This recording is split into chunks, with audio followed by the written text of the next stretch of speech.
Okay, next, after we made the cons P1 and P2, let us see what will we do next.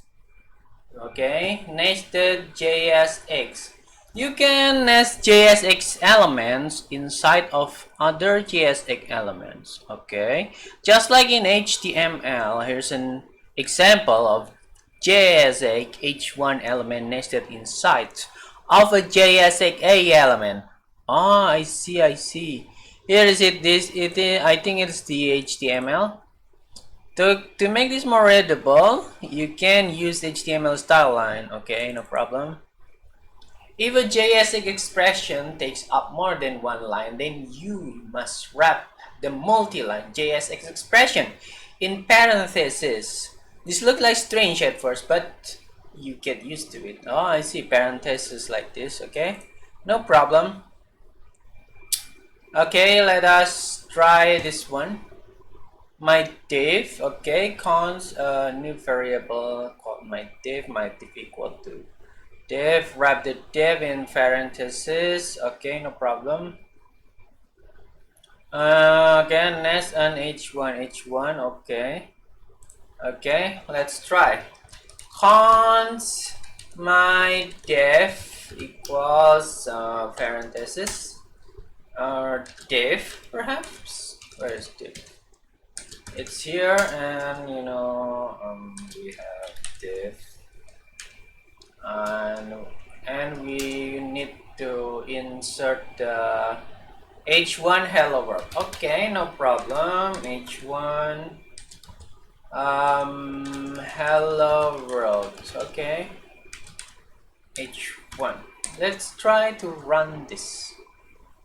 Anyway, do we need the semicolon? I suppose yes. Okay, what if we okay, done. Okay, good.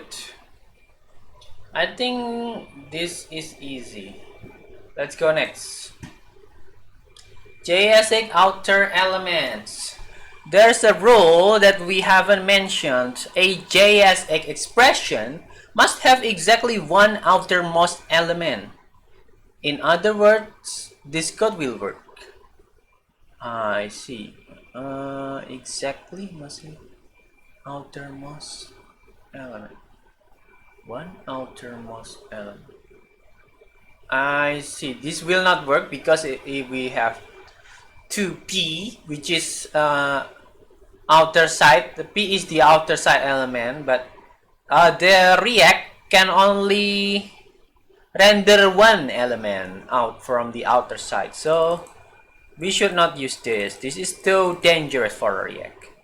The first opening tag and the final tag of JSX expression must belong to the same JSX element. It's easy to forget about this rule and end up with errors that are tough to diagnose. If you notice that a JSX expression has multiple outer elements, the solution is usually simple. Simply wrap the JSX with div elements. Your friend's block is down. He's asked you to fix it. You immediately diagnose the problem a JSX expression with multiple outer elements. Repair your friend's broken code by wrapping the JSX with div element. I see. Yeah, my friend is really stupid. He didn't read the effect, If in Yu-Gi-Oh it means that he didn't read the card effect. She is really stupid, perhaps. Let's try this using div and run. Okay, good. We have the semicolon here and div from the start and the div from the end.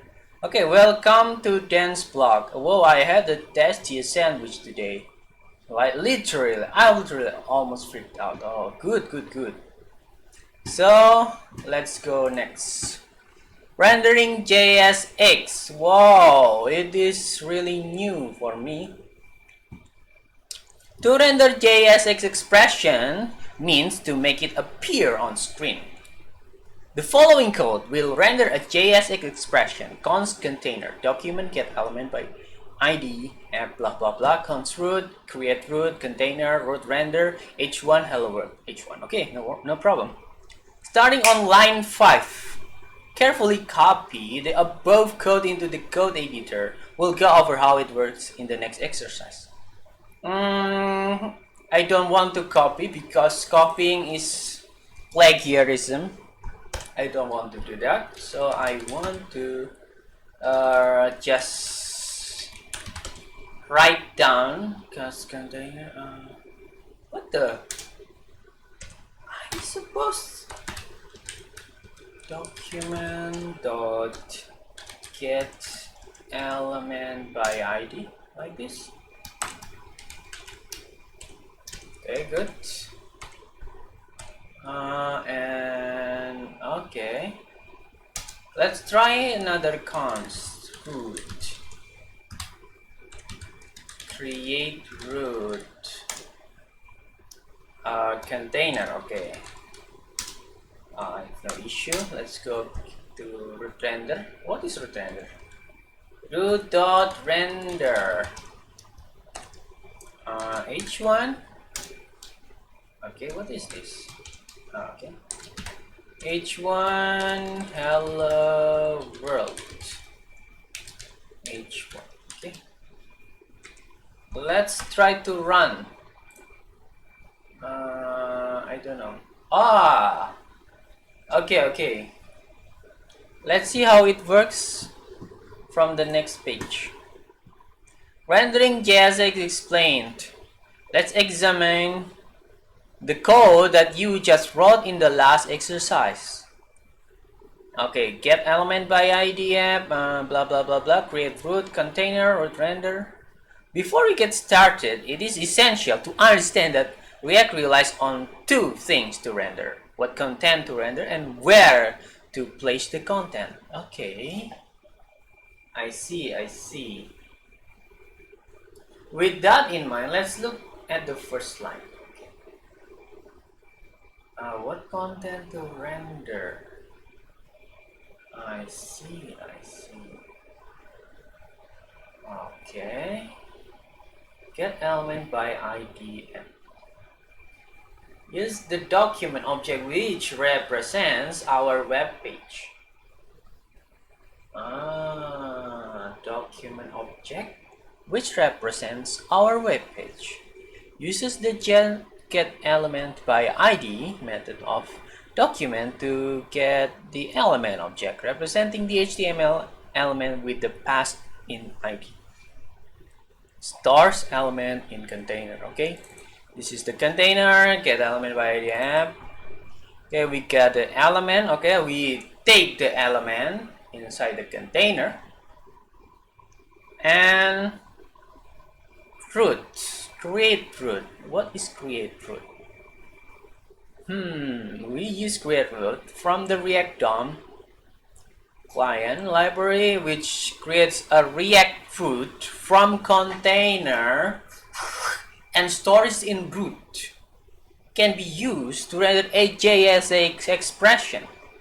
This is the where to place the content part of React rendering. Okay, so we place the content from here, container, to the root. Okay, so lastly we render the element. Okay, render method to root to render the content passed as an argument. Here we pass an h1 element which displays hello world. This is the what content to render part of React rendering. Below the import statements, define a constant called container and set its values equal to the expression below. Document get element. Okay, very well. Let's write the code. Document dot get element by ID. Let's say container. Don't forget the semicolon. And run.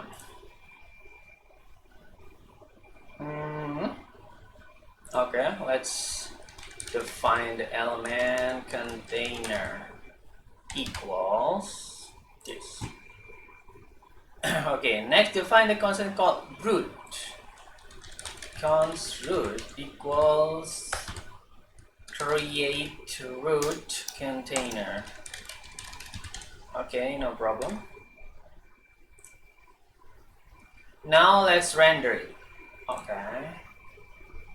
I don't know what is it, but the problem is what is the content of. Okay, let's say hello world.